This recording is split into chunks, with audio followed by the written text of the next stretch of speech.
We live in a world that worships the visible, the loud, and the uncompromising facade of certainty. We are taught, from the first step onto the corporate battlefield to the final breath in the arena of social validation, that strength is defined by the absolute absence of doubt, the unflinching presentation of power. This is the great modern deception, the gilded cage of false confidence where ambition goes to die, a slow, self-sabotaging death. We build towering walls of arrogance, not to project strength, but to mask a shivering, fragile core, the deep-seated fear of being exposed as merely human, as one who does not already possess all the answers. This is the invisible betrayal. We choose the comfort of appearing knowledgeable over the agonizing, necessary path of truly learning. And what is the price of this performance? We become the ultimate saboteurs of our own growth, deaf to the crucial feedback that could shatter our brittle self-image, yet ultimately save our future. When we refuse the painful truth of our own ignorance, we condemn ourselves to a perpetual state of stagnation, trapped in the shallow waters of what we already know. The relentless need to be right, to be seen as the authority, is not a mark of power. It is the ultimate act of intellectual surrender. It is the refusal of the open hand, the willful blindness to the vast, terrifying, and yet infinitely fertile territory of the unknown. What if the greatest act of power is not the declaration of certainty, but the courageous admission of not knowing? The fragile ego, with its desperate demand for constant validation, is the heaviest anchor you can chain to your spirit. It seeks status, not wisdom. It craves the spotlight, not the insight. Every perceived challenge to its authority, every piece of constructive feedback is processed not as an opportunity for evolution, but as an existential threat that must be crushed, dismissed, or ignored. Think of your own life. How many critical turning points, how many essential pieces of advice have you allowed to be filtered out by the sheer deafening noise of your own self-defense mechanism? This is the tragic paradox of modern arrogance. It promises control, yet delivers the ultimate loss of control over your own trajectory. It isolates you, transforming potential allies into mere spectators, because no true collaboration, no honest exchange can survive the toxic atmosphere of a mind that believes it has nothing left to gain. We are not looking at a superficial trait. We are confronting a deep, spiritual malady that prevents the fusion of knowledge and action. This facade of perfection is the golden cage that protects you from short-term humiliation while simultaneously guaranteeing long-term mediocrity. But there is an ancient, potent antidote to this debilitating self-deception, a principle of power that is often mistaken for weakness. The path of true humility requires a radical shift in perspective, one that the great Stoics mastered 2 millennia ago. It is the realization that to be a beginner is to hold the greatest strategic advantage. The Stoic philosopher Marcus Aurelius, a man who commanded the most powerful empire on earth, offered us the first blueprint for this intellectual humility. He knew that his immense external power was irrelevant compared to the sovereignty of his inner judgment. The core of the Stoic doctrine is the dichotomy of control, the absolute clarity that there are things entirely within your power, your judgments, your reactions, your intentions, and everything else, the opinions of others, external events, outcomes.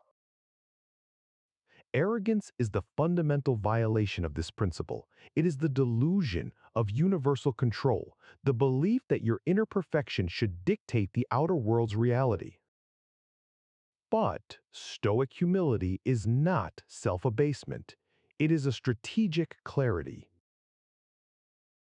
It is the relentless self-awareness that your knowledge is finite and that you are constantly subject to error. This honest, brutal self-assessment is the bedrock of invulnerability.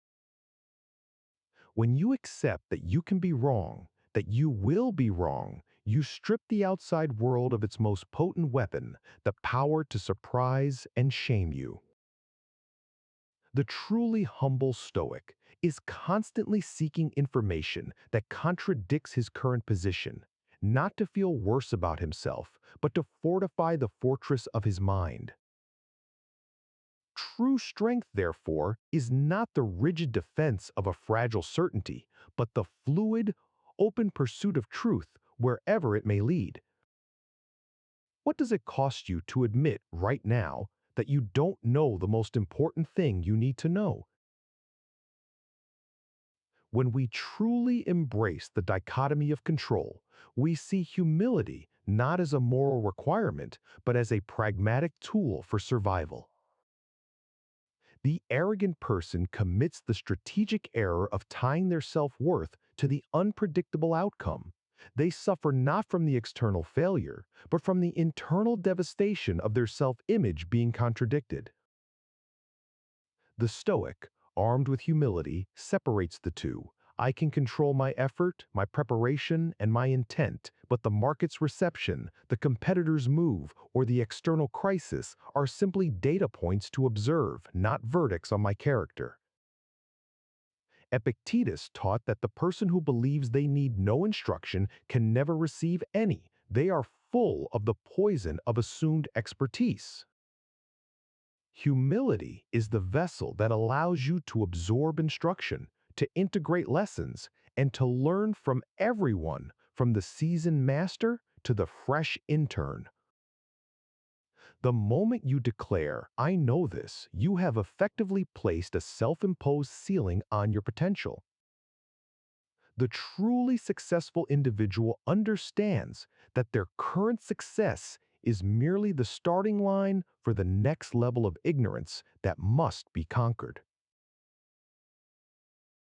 It is this relentless student mindset, born from the deep-seated acceptance of one's own perpetual fallibility, that separates those who enjoy a fleeting peak from those who sustain a lifetime of ascent.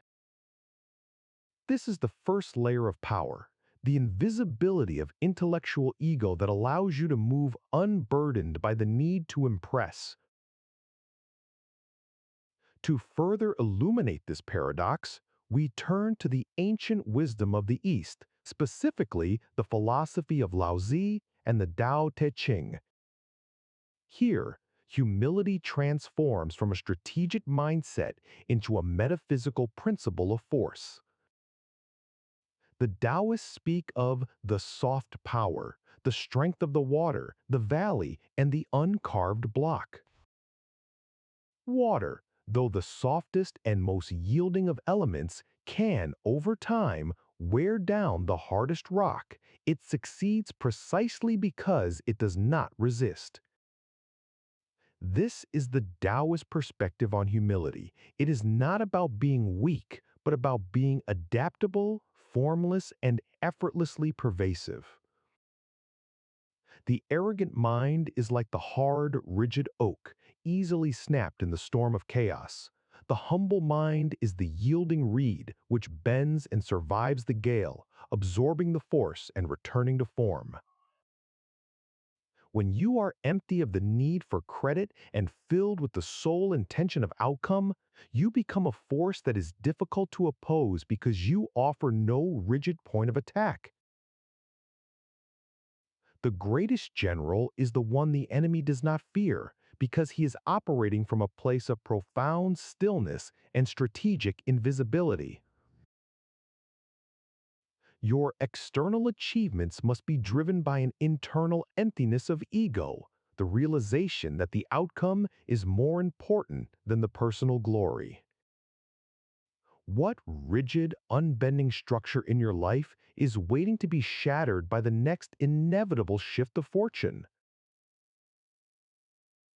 Laozi teaches us that the valley is the symbol of true power because everything flows into it, enriching it without effort or demand.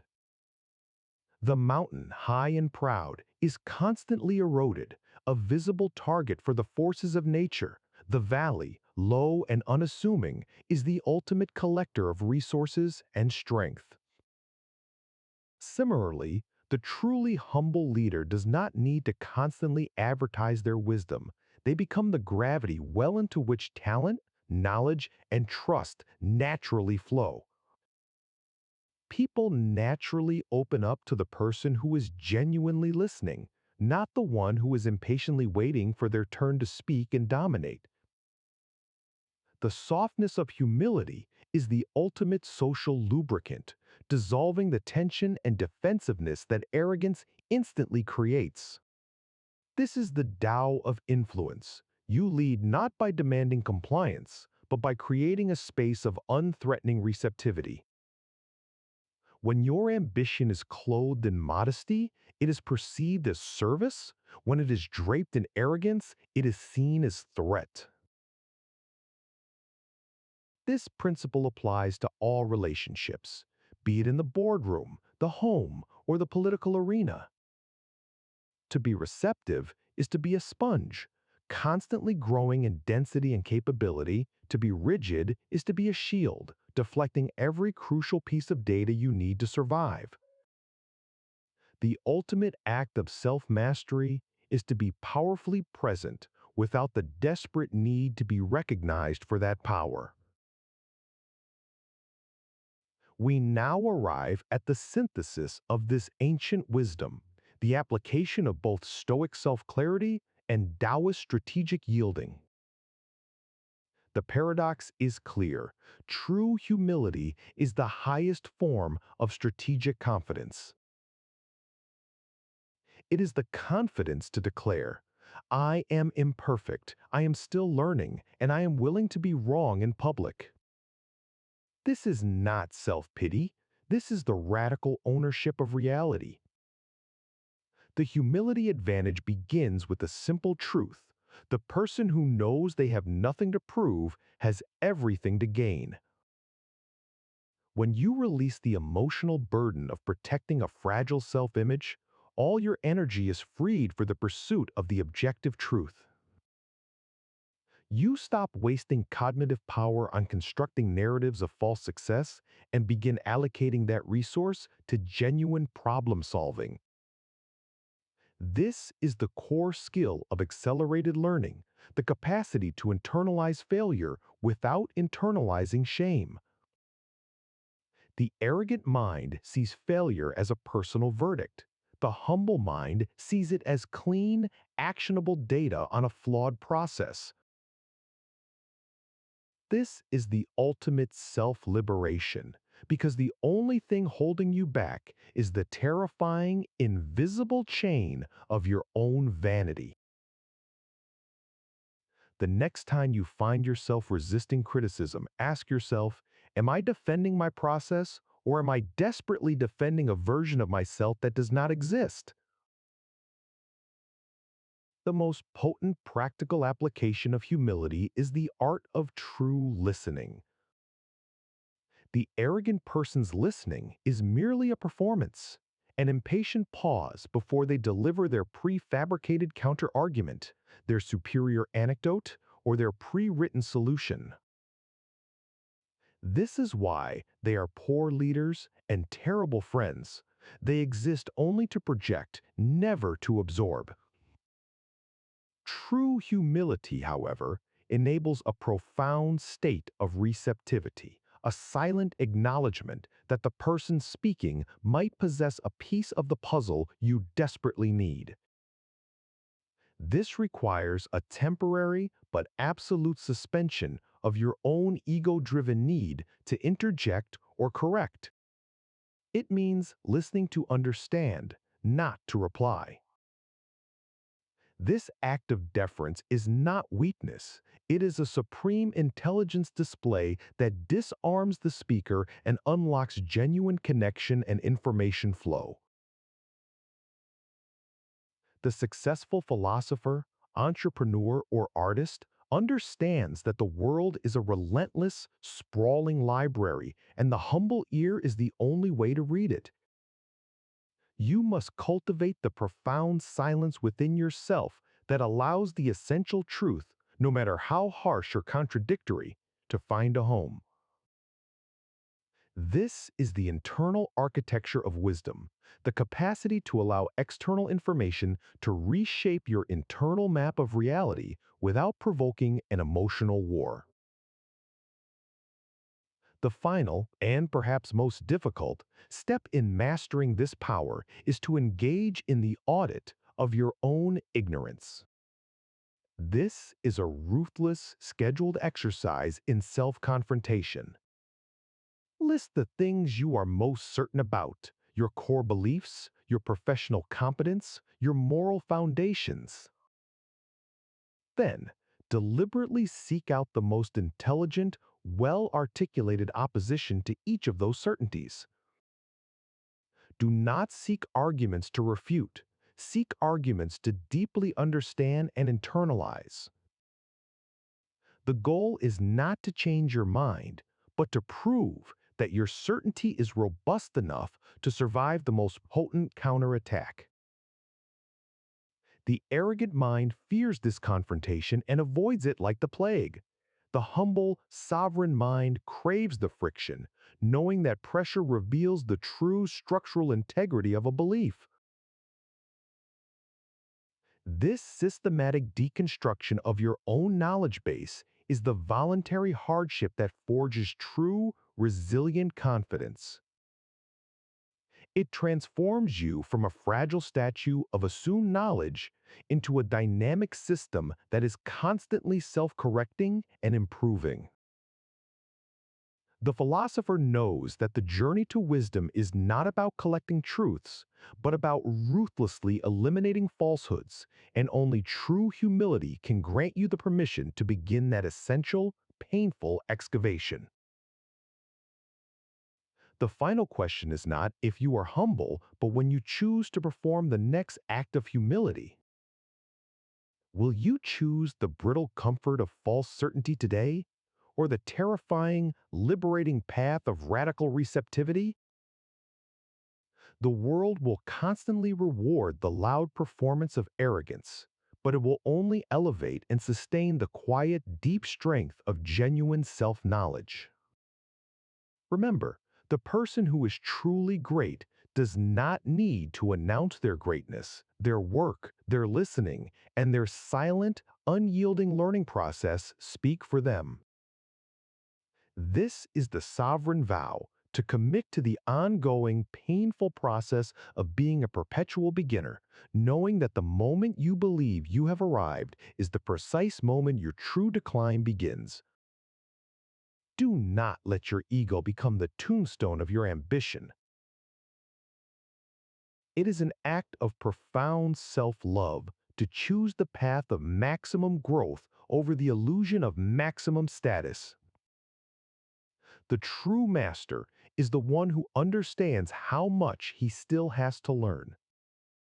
Start today. The problem with the pursuit of external validation is that it makes your internal operating system dependent on the unpredictable chaos of the external world. The desire to be seen as the best or the smartest immediately shifts your focus from the integrity of your effort to the flattery of the audience. This is the psychological trap that guarantees instability, because what the crowd gives, the crowd can effortlessly take away, leaving you hollow and exposed.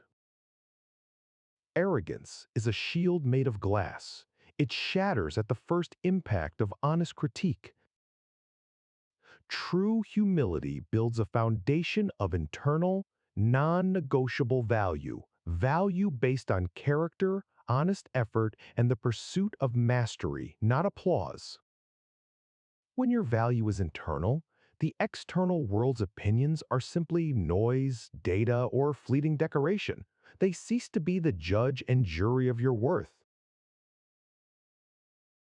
This internal resilience, born of genuine self-assessment, is the ultimate form of invincibility. The arrogance of believing your own press is the most common cause of the spectacular downfall. Consider the difference in the application of power.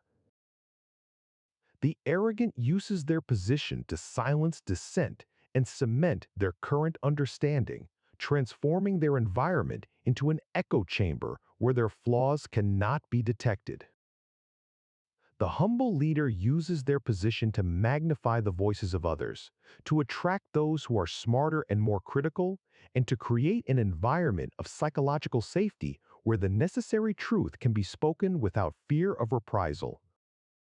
Which environment is more sustainable? The one built on fragile ego, or the one built on the ruthless pursuit of objective reality? The truly secure leader is not afraid to say, I was wrong and I need your input to correct this course. This is not weakness, it is the ultimate strategic calculation that maximizes the resources of the collective mind. The humility of the sovereign mind is the invisible force multiplier that turns a solo performance into a symphony of high-performing individuals. You cannot solve a problem you refuse to acknowledge, and arrogance is the mind's ultimate refusal to see. The Taoist metaphor of the uncarved block is essential here. It represents a state of simplicity and potential that has not yet been defined or limited by external expectations or a fixed self-image. The arrogant person is a block carved into a rigid, self-defined image, resistant to any further shaping, believing their form to be perfect and final. The humble person remains, in essence, an uncarved block, open to the infinite possibilities of change and ready to be reshaped by the wisdom of experience, failure, and insight. This is the power of the beginner's mind, a state of deliberate, active ignorance that allows for exponential learning. The moment you think you know it all, you stop growing. True mastery is simply the continuous, humble recommitment to the foundational principles, the constant, respectful return to the basics. The greatest architects do not disregard gravity. They respect its power and design their structures in accordance with its unbending laws. Likewise, the philosopher does not disregard the laws of human nature. They submit to the truth of their own fallibility and design their life for maximum absorption of wisdom. Finally, this journey from arrogance to humility is a direct path to amor fati, the Nietzschean love of one's fate. Arrogance is a constant rejection of reality, a belief that things should have been perfect, that you should have succeeded flawlessly, that the world should conform to your expectations. This denial creates a psychological battlefield where you are constantly fighting the past and the present. Humility is the profound acceptance that the messy, imperfect, painful reality of the present moment, including your own errors, is precisely the perfect material for your next evolution. It means accepting your own stupidity, your own mistakes, not with self-flagellation, but with a calm, sovereign nod of understanding. You cannot truly love your fate. You cannot engage in amor fati until you have shed the desperate need to present a perfected, impossible version of yourself. The ability to laugh at your own errors is the sound of a liberated soul that has integrated the lessons and moved beyond the fragile need for external praise. Embrace the chaotic perfection of your own journey. The path of the growth philosopher is not about achieving a fixed state of being humble, but about maintaining a dynamic posture of becoming wiser. This posture requires a daily renunciation of the ego's demand for certainty and control. Your challenge this week is simple. Execute the audit of ignorance. Choose one core belief, one area of professional pride, and actively seek out the most intelligent, reasoned counter-argument you can find. Read it, study it, and allow it to momentarily rattle the foundations of your certainty. Do not argue, simply absorb. This active submission to the possibility of error is your most powerful defense against stagnation and the single most important lever for accelerated growth. It is in the silence of genuine listening that the true seeds of self-mastery are sown. Now, I invite you to share in the comments one certainty you are ready to challenge this week.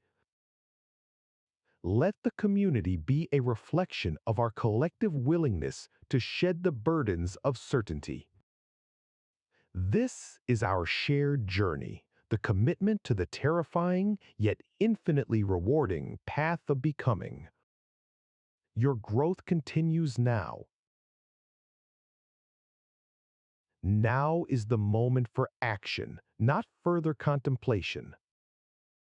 The greatest philosophical leap is the leap from thought to the first, imperfect step of execution. Do not wait for the perfect moment to admit your ignorance or the perfect context to ask the challenging question. The price of waiting is the forfeiture of your sovereignty to the fears of a fragile ego. True power is the willingness to expose your process, to open your work to critique, and to accept the vulnerability of being a student in the grand, relentless university of life. The greatest danger is not in falling, but in building your life around the fear of a single tumble. Let the soft power of humility guide your next critical decision and your next difficult conversation. Replace the loud, defensive roar of arrogance with the calm, unyielding whisper of inquiry. You are the architect of your mind. Do not build a prison of false perfection. Build a structure of resilient, adaptable truth.